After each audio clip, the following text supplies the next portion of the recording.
السلام عليكم ورحمة الله وبركاته. أهلا بيكم في أولى حلقات بودكاست ما قبل العرض. عمرك سألت نفسك قبل كده هل طبيعة شغلك مناسبة لنمط شخصيتك ولا لأ؟ لو الإجابة كانت فشابوه جدا ليك وبتمنى لك التوفيق من كل قلبي. أما لو الإجابة كانت لأ أو مش عارف مناسبة ولا مش مناسبة، فالحلقة دي معمولة علشانك. هنتعلم فيها مع بعض إزاي تحدد نمط شخصيتك من خلال تحليل اسمه ال MBTI، واللي وظيفته انه يقسم انماط شخصيات الناس كلها ل 16 نمط. يعني لازم انا وانت وحضرتك نلاقي فيهم النمط اللي بيعبر عن شخصيتنا. تحليل بسيط لكنه باورفول جدا، هيساعدك تعرف نقط قوتك، نقط ضعفك، وتتعامل ازاي مع الناس بشكل اذكى. جاهزين؟ يلا بينا. بيقولك يا فندم، اثناء الحرب العالميه الثانيه وبسبب خروج الجنود كتير لصفوف الحرب اتعطلت المصانع والشركات، وده اللي اضطر عدد كبير جدا من السيدات الخروج للعمل في المصانع والشركات دي. ولكن للأسف ما كانش عندهم الخبرات الكافية إن هم يدوروا المصانع والشركات. ومن هنا جاء دور الكاتبة الأمريكية كاترين كوك برايجز وبنتها إيزابيل مايرز، وهدفهم كان بسيط وواضح، وهو إزاي نساعد الناس يلاقوا الشغل اللي يناسبهم بناء على طبيعة شخصياتهم. فبدأوا يطوروا مقياس يساعد كل شخص يكتشف بيه طريقة تفكيره، مش بس كده، وسلوك تواصله ورد فعله تحت الضغط. ومن هنا ظهر لنا تحليل مايرز برايجز تايب انديكيتور، أو فيما بعد اللي بيسمى اختصارا MBTI، واللي بيقسم الشخصية لأربع محاور رئيسية. كل محور فيه اختيارين بين صفتين متضادتين. وعلشان تفهم أكتر خلينا نبدأ بمثال بسيط. أول محور واللي بيكون فيه اختيار بين صفتين متضادتين هو هل أنت شخص اكستروفيرت اجتماعي أم شخص انتروفيرت انطوائي. وعلشان تعرف نفسك أنت إيه فيهم بالظبط، خليني أسألك سؤال: هل بتلاقي نفسك في التجمعات والفايبس دي بتحسسك بالسعادة، ولا بتحس إنك متوتر وقلقان وبتلاقي نفسك في العزلة أو لما بتكون لوحدك أكتر؟ لو أنت الشخص الأول اكستروفيرت، استأذنك اكتب في نوت معاك حرف الإي. ولو أنت الشخص التاني فأنت شخص انتروفيرت انطوائي، استأذنك اكتب حرف الآي. والاختيار بين الصفتين المتضادتين ما فيهوش أي حاجة صح أو غلط. المهم تكون صريح مع نفسك دلوقتي، علشان صراحتك دلوقتي هي هتكون المفتاح لفهم شخصيتك قدام. خلونا بعد كده نروح للمحور التاني، وهو الاختيار بين السنسنج والانتويشن. السنسنج بنرمز له بحرف الاس، والانتويشن بنرمز له بحرف الان. الشخص السنسنج بيبص للمعطيات الموجودة قدامه وبيحللها زي ما هي، ولكن الانتويشن بيبص للأشياء عموما من زاوية غير اللي كل الناس شايفاها.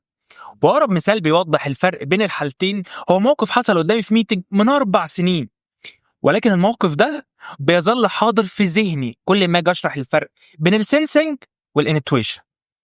وهو ان حد من الزملاء جه الميتنج متاخر، وكان مبرره ان عجله العربيه نامت واتاخر على ما غيرها. في الوقت ده معظم زمايلنا في الميتنج كانوا سنسنج، على عكس زميله واحده بس كانت انتويشن. قالت له مش العجله اللي نامت، انت اللي راحت عليك نومه. وكان دليلها انه جاي الميتنج لابس الشراب فرده وفرده. ببساطه السنسنج بيشوف الموجود، اما الانتويشن بيسال ليه الحاجه دي موجوده ومعناها ممكن يكون ايه.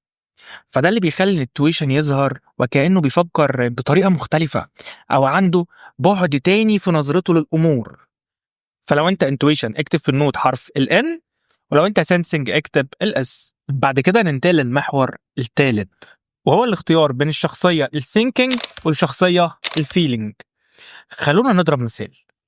لو أنت معاك مبلغ معين وحبيت تدخل في شراكة على مشروع جديد، هل بتفضل تشارك حد عنده اكسبيرينس كبيرة وعامل دراسة جدوى مع انك ما تعرفوش، ولا تشارك حد قريب منك جدا، انتيمك، اخوك، صاحبك، حتى لو ما عندوش خبرة، وبتفضل انكم تتعلموا سوا وتكبروا مع بعض، مع ان ده معناه ان النجاح هيتأخر، بس كده انت بتكون مرتاح اكتر لانك مع حد انت بتثق فيه.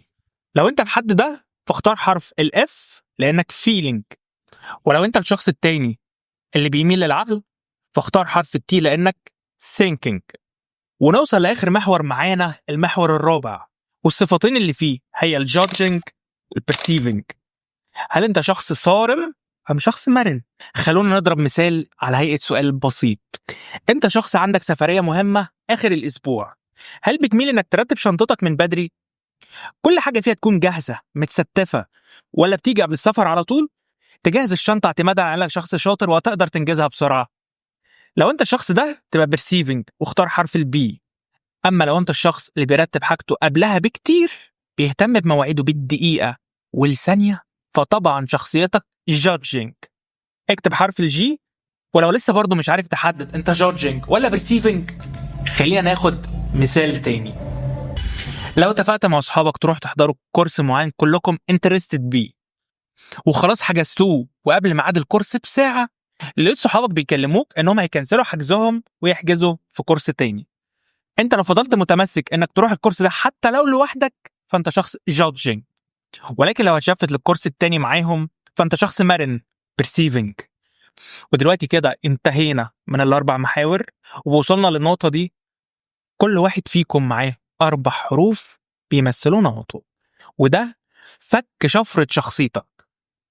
تقدر من خلاله تسيرش على جوجل او حتى تسأل شات جي بي تي ويطلع لك كمية معلومات فظيعة، سواء نقاط قوتك، نقاط ضعفك، الوظائف المناسبة، وكمان صفات شريك الحياة المناسب ليك وهتتعامل معاه ازاي. هسيب لكم تحت في الكومنتات وصف مختصر لكل نمط، وهستنى اشوف تفاعلكم مع النمط الخاص بيكم، واكتر نمط عليه تفاعل هنعمل عنه حلقة كاملة بإذن الله. وبكده نكون وصلنا لنهاية حلقتنا. كان معاكم مصطفى قول. بشكركم جدا على وقتكم واستماعكم. إلى اللقاء ودمتم سالمين.